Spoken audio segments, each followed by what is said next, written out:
Today what we're going to do is we're going to explore shadows. So we're going to take the value range that we looked at and we're just going to abstract it, simplify it into two, either light or dark.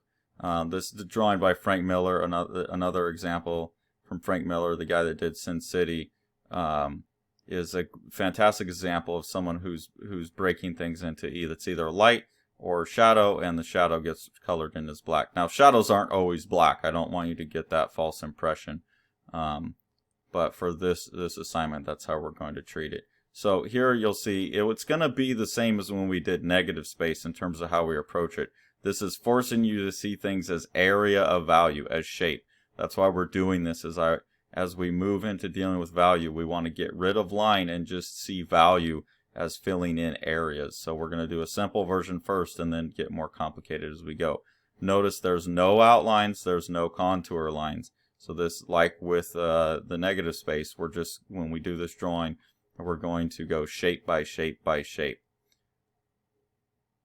The way that you're going to see like an outline, like here we would see the bricks just stop here, but we see if there's some light on it, we can't draw an outline there. It's just going to be how this shape is deformed by this edge that lets it pop out. Here's a pretty good student example. What you're going to have to do is, if you lose an edge, like this whole edge of the neck here, the base pedestal of this sculpture was going to get lost.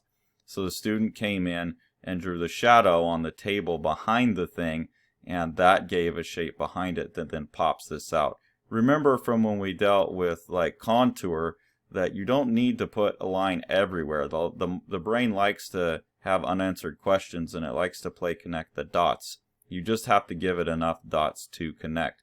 Also over here, the student was going to lose like the edge of this funny hat that this guy's wearing, this little flap over his ears.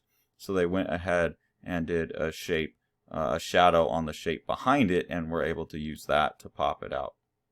But mostly just relying on the shadows, the shapes on the object. Here's a pretty good student example. They just went a little overboard with things. Sometimes there will not be another shape or shadow that you can put behind things, so you're going to need to color in a little bit of negative space. Like with the head here, they were going to lose the head and the shoulder if there wasn't something back there. Unfortunately, the first thing they did was put this big brushy stroke here. That's not a shape behind the head, it's just a big thick line now that's wrapping around the head, and it looks more like a mohawk on top of the head than it does a shape behind. If the student would have just put like a rectangle right here, or like a circle right here, and left some of this white, the eye would have played connect the dots between here and here. So if you're going to put in negative space, do the absolute minimal amount of black back there you can, and then if it's still not enough, you can add more. You'll see that again over here. They were missing the entire shoulder and hip and leg, so they went and put just a big thick line around it. That's not background, it's just a big thick line. What they could have done is just put a rectangle maybe from like here to here to here, and then the information along here would have been plenty to play connect the dots. Same thing around here, it's just a big line. And the connection between the shoulder and the corner of this makes it look like there's some relationship, like there's a piece of fabric stretched between this pedestal here and the corner. So it would have been better if this shape like overlapped behind here a little bit and overlapped behind here a little bit. But the work that's done on the figure and on this part of the drawing is fantastic. Here's another really great student example of this style, but again, they went a little crazy in the background. It works really well. It's not a bad drawing. It works compositionally. I would have just preferred that for this assignment they tried to figure out how to do it with less black in the background. It's very effective. It looks great. It's a great composition.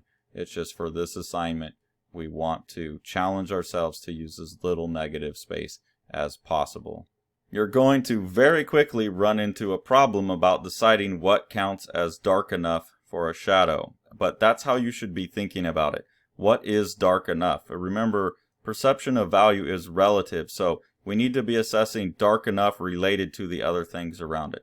So if I look at this picture of Saul Goodman here from Breaking Bad, that we'll look at a couple more times throughout the semester, I have a problem of this whole side of the face is in shadow, and it really stands out against the white of the thumb. But there's also darker shadows like the bags of his eyes, his eyebrows.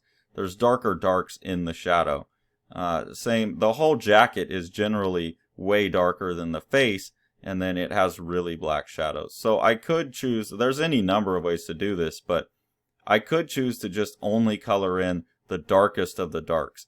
But I really lose a lot of information in that sense. I lose the fact that the whole side of the face is in shadow. I lose that the whole side of the hand is in shadow. So I maybe have compressed it too far. I can still tell what the drawing is, which is great. I can see what he is, and that's plenty fine. But maybe I want it to be more dramatic. So I could do something like this as well, which gets all the shadows on his face and his hand and gets the fact that the shirt is dark. I get the drama, but then I lose like the sense of the shirt. I lose the distinction between the shirt and the chair. So maybe for like the chair, I would color it in black. On the jacket, I would color it in like this, and then on the face and the hand, I would treat it like that. So it's up to you in any given area how much counts as black, how much is dark enough to count as black. I could technically say that just take, okay, this area here is the lightest part on his face, and then everything else is darker than that, and that's dark enough, and I could color that black as well. So there's no really hard limit as what counts as dark enough to be colored in black. There's really no such thing as like that's all, unless you're talking about a cast shadow like on his lapel here. There's really no such thing as shadow. There's just transitional values in and out of the shadows. His nose is more of a pure cast shadow, but usually you're just getting these transitional values, and it's up to you to decide where to start and stop the values.